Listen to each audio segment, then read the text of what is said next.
Hello guys! Kumusta? Kumusta? Kumusta ka today?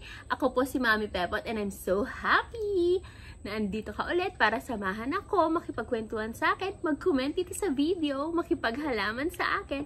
So welcome back to my channel and welcome to another episode of Plant with Mami Pehpot. For our Plant with Me episode today, ang itatanim natin ay mga Monstera plants. So we're going to repot. Medyo mapangahas tong episode natin today kasi we're going to repot some of my Monstera plants.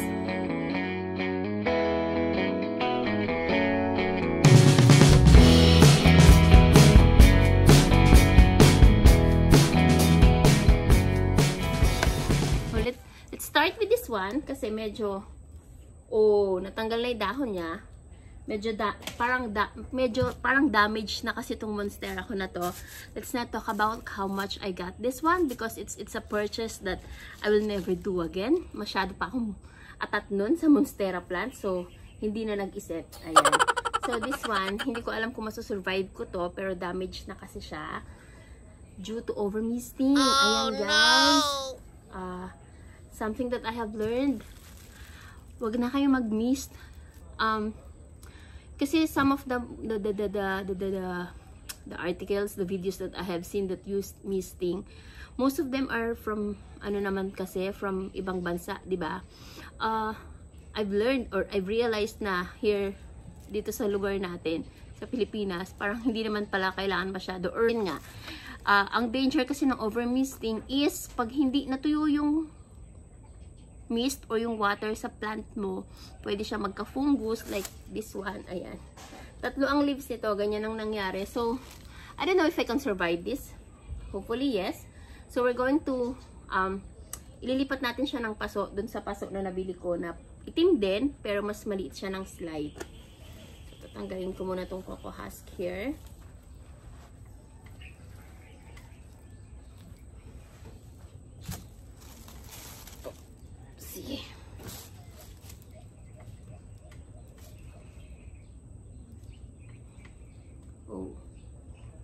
Parang hindi siya oh my god, parang walang nangyayari sa kanya. Ayan, but it seems well, bulok na yung part niya na to. So I don't know, hindi ko alam kung mag-uugat pa to. But meron na siyang growth na leaves, so hopefully mag-ugat pa siya. Ayan, tinanggal na natin itong isa pang leaves. Sadly, this one won't be able to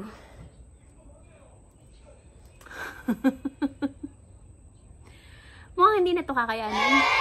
Kaya sira na siya talaga. So, hindi na to siguro pwede, guys. But, it still had a node. So, I will try to still remove the sira na part. Maybe I'll put this in a moss. Tapos tingnan natin and observe. So,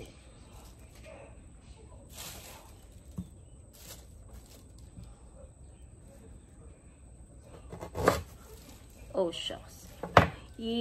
Malalim ang kanyang rot.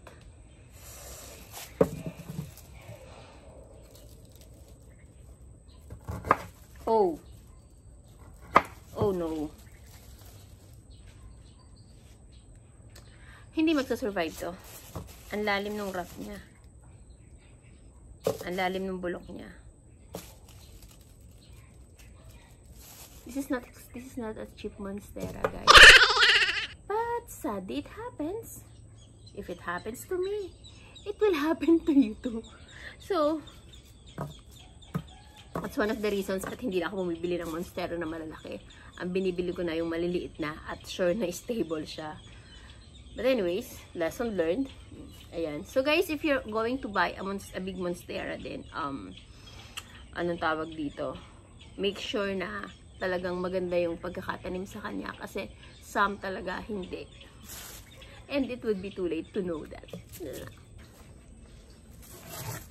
The disappointment I can feel right now is big, but kagaya nga ng lagi kong sinasabi sa inyo, ang planting, there is no exact science when it comes to planting. Minsan talaga makakabuhay, madalas makakabuhay ka.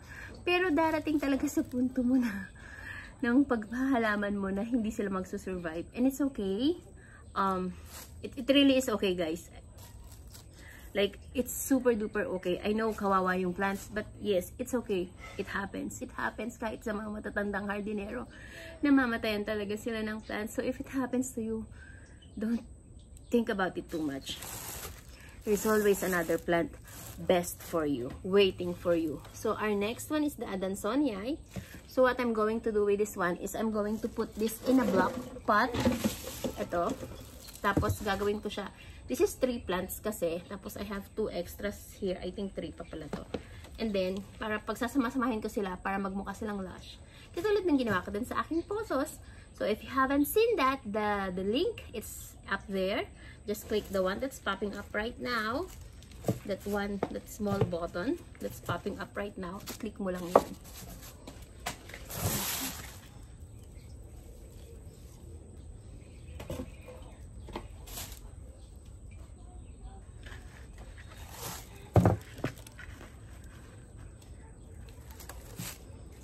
So, kapag gusto nyo mag-repot ng plant, tapos nakalagay siya sa plant na medyo matigas yung paso, syempre hindi nyo siya masya-shake.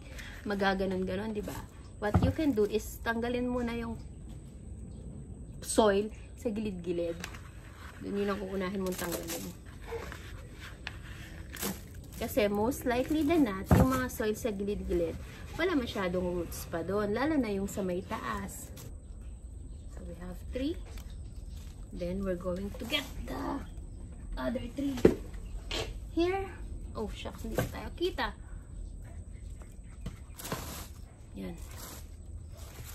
Ito, malambot lang to eh.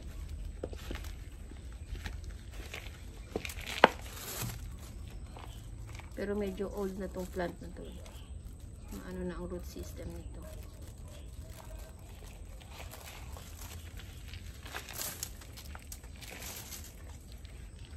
Wow.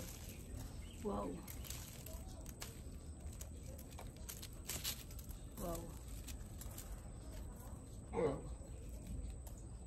Wow. Mukhang hindi natin ito mapaghihiwa-hiwalay. So, let's put it here now.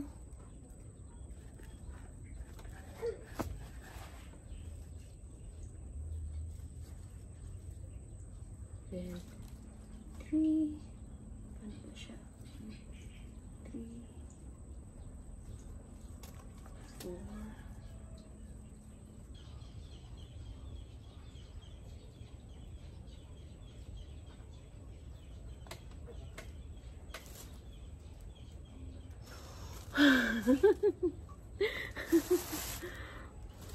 Ayan, we're done with this one.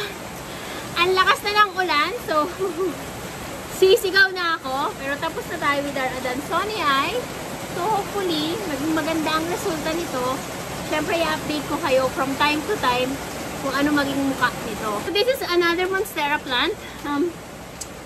This is a really heavy plant. Meron na siyang 1, 2, 3, 4, 5, 6 leaves. And I'm going also to transfer it to a pot.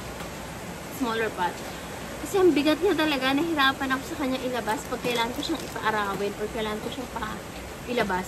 Basically, pag kailangan ko siyang ilabas. I'm excited. I'm very excited to see this. Kasi ngayon ko lang ito bubulat-latin.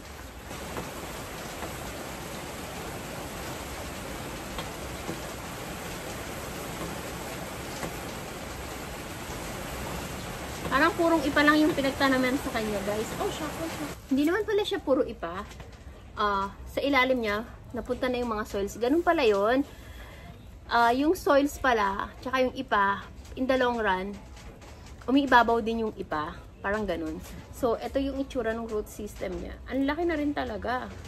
Sabi kasi nung seller, nagbili nito is parang 6 months na to. And yeah, I think it's really true. And look at that. So, talagang nabubulok pala yung ilalim niya. Ayan o. Nagkakaroon, hindi nyo nakikita. Itong part na to. So, that is why, kapag pala, so, ito yung tip. Kasi ako hindi ko alam to, ngayon ko lang din nalaman, na kapag magtatanim ka, or repot ka or magtatanim ka from cuttings, advisable talaga na at least siguro 6 inches, 6 o mga 8, 10 inches yung ikakat mo. Tapos ang ilulubog mo sa kanya is mga 3, 4 inches kasi nga nabubulok pa siya. So wag kayong magka-cut ng mga dalawa, dapat at least 3 nodes para meron pa siyang allowance for pagkabulok. So here it is now. We're going to put it on this one. Para lahat ng paso niyo po ay turno dito. So kasi nagkaano na sila, naghiwalay na yung ipa niya, tsaka yung soil niya, naghiwalay na. So, I'm going to create a new mixture. I-mix ko sila ng husto, tapos lalagyan ko din ng kaunting perlite.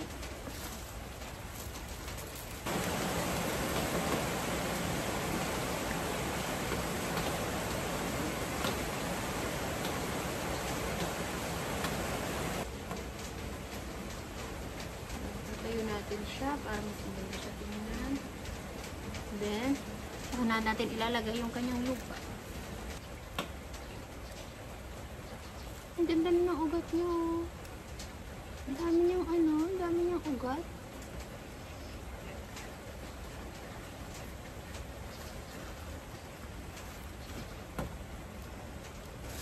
So, we're done planting our tatlong panghas na halaman. The other one, wala. So, pero update ko kayo guys kung mabubuhay ko yung monstera na yun. Well, I'm not positive, pero maybe, di ba? There's no harm in trying. Yan yung siguro may share ko sa inyo when it comes to planting. Always remember that there is no harm in trying. And, of course, learn from your experience. Be very observant when it comes to plant. That's a very helpful technique pagdating sa halaman. Observe lang kayo guys. Observe lang ng observe. What makes them better, what makes them worse, or kung ano yung bagay sa kanila at hindi bagay sa kanila. And from there, magiging expert din kayo sa paghahalaman. And of course, even the experts, kahit yung mga experts, nagkakamali din sila or namamatayan din sila ng plants. So guys, thank you for watching. Thank you for planting with me. I hope that you will subscribe sa aking channel para updated ka sa aking susunod na plant with me vlog or anything related, plant-related vlog or about my family, about our daily vlog. So guys, again, thank you for watching. See you again soon.